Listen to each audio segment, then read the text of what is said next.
She left for a week to decide if she needed her husband. What she saw when she returned accented changed everything. This story describes real events that happened in an ordinary family.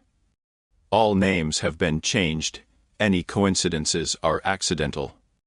Amanda put the kettle on and leaned against the countertop. Mark sat at the table glued to his phone. The blue light of the screen illuminated his face from below, making it alien and distant. "The electricity bill came," she said, taking out the mugs. "Mem," he replied without looking up. "And the food for Mittens is running out. I'll order it tomorrow." Silence. The kettle boiled and clicked. Amanda poured water into the cups, placed one in front of her husband. He nodded gratefully but accented still didn't look up from the screen. She sat down opposite him and looked at him. When had they stopped talking for real? When was the last time they laughed accented together and not separately at something online? They lived under the same roof, shared a household, a bed, bills. But were they still a couple? "We're like neighbors," thought Amanda. Polite titty neighbors. She was 44. An English teacher, 20 years of experience, gray hairs that she stubbornly dyed every month. Mark was 2 years older, a software developer, worked from home. Quiet, rational, reliable. Together for over 20 years. Their daughter had grown up and moved to another city to study. The mortgage was paid off. The apartment was theirs, the car too. Everything was stable. Everything was correct. And everything was accented empty. Amanda finished her tea, rinsed her cup, dried her hands. Mark was still sitting at the table. "I'm going to bed," she said. "I'll sit a bit longer," he replied. She lay in bed, pulled the blanket up to her chin.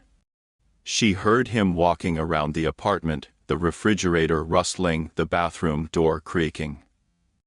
Then he lay down next to her, turned on his side, his back to her.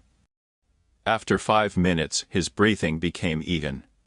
He was asleep, and Amanda lay there staring at the ceiling. She thought about how they once accented couldn't stop talking. They fell asleep at dawn, hugging, whispering nonsense to each other and laughing. And now she couldn't remember the last time he had looked at her accented, just looked, with interest, with warmth. Not in passing between tasks, but to actually accented see her. The morning was the same.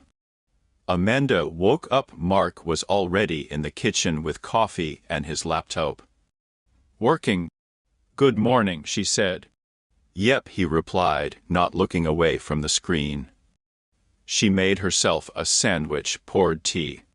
Sat opposite him. He was typing something, frowning.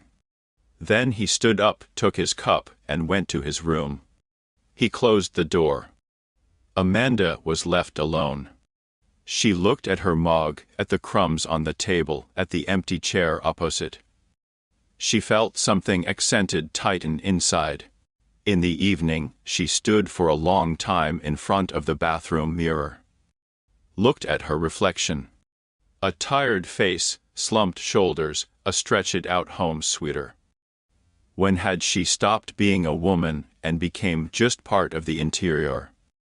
A convenient figure nearby who cooks dinner, does the laundry, reminds about the bills. She returned to the room, sat on the bed. Mark was watching some series on his tablet. "Mark," she called. "Yeah, I need to go away for a week. To Sarah's in Chicago." He looked up from the screen, looked at her. "Did something happen?" "No. I just want to be alone. To figure things out." "Figure what out?" "If I want to keep living like this." He accented froze. The tablet remained in his hands, but his gaze became different. "Worry? What do you mean?" "We're like neighbors, Mark. We talk about bills and cat food. When was the last time we talked about accented? He was silent. Then he nodded. Okay. Go. Have a rest. Okay, she repeated. That's it. What am I supposed to say? If you need to be alone, then you need to. Amanda waited for him to stop her, to ask, to try to talk. But he just went back to his tablet. And that hurt accented more than any argument. She left the next day. Sarah met her with hugs and a pie.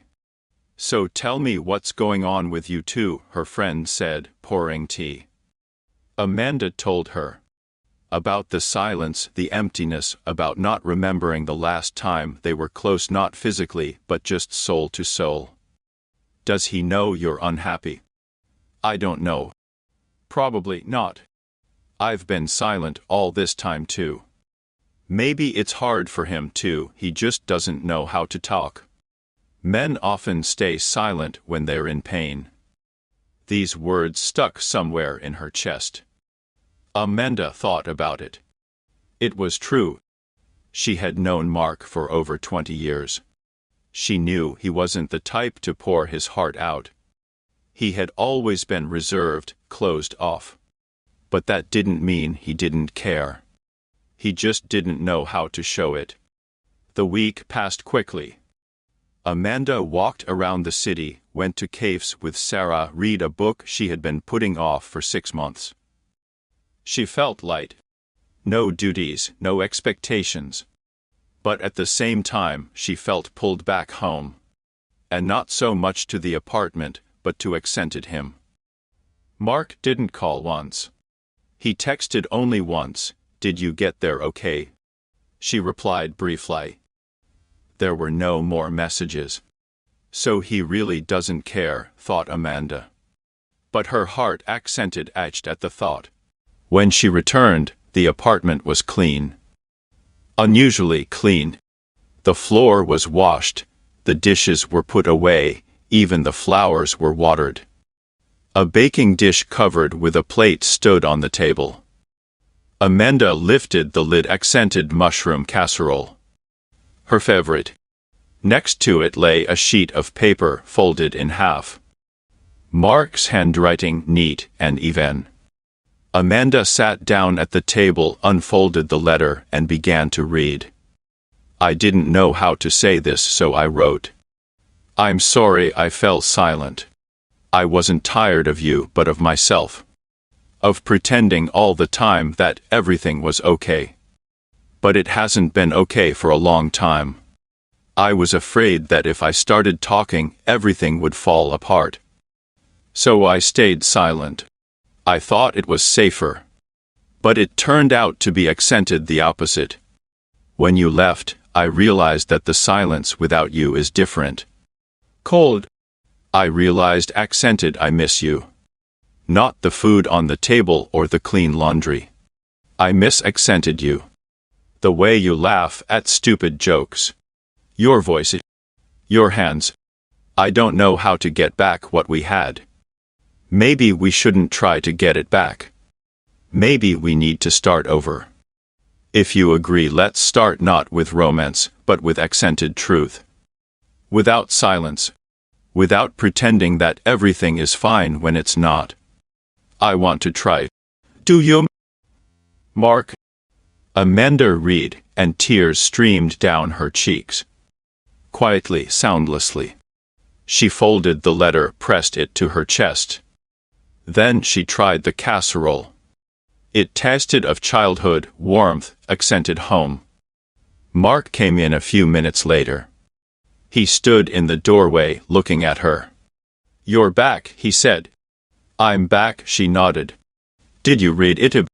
Yes. He was silent. Then he came over and sat down next to her. I really want to try, he said quietly. But I don't know how. I don't know either, Amanda admitted. But maybe let's start by just talking. For real. Not about bills. Accented about us. They talked late into the night. Without accusations, without defensiveness. They talked about what they felt, about what they were afraid to say. About how tired they both were. About how the love hadn't gone anywhere, it had just fallen asleep under layers of routine and fatigue. For the first time in many months, they laughed. Not a joke, but from relief. From knowing that accented not all was lost. Late in the evening, Amanda was washing the dishes. Mark turned on the kettle, took out 2 cups. "Tea?" he asked. "Yes," she smiled. They sat down at the table. They were silent. But now the silence was different. It wasn't between them, but accented with them. Mark looked at her. Just looked like he hadn't in a long time. Calmly, attentively. "I'm glad you came back," he said. "I came home," Amanda replied. And for the first time in a long time, she felt that it was accented true.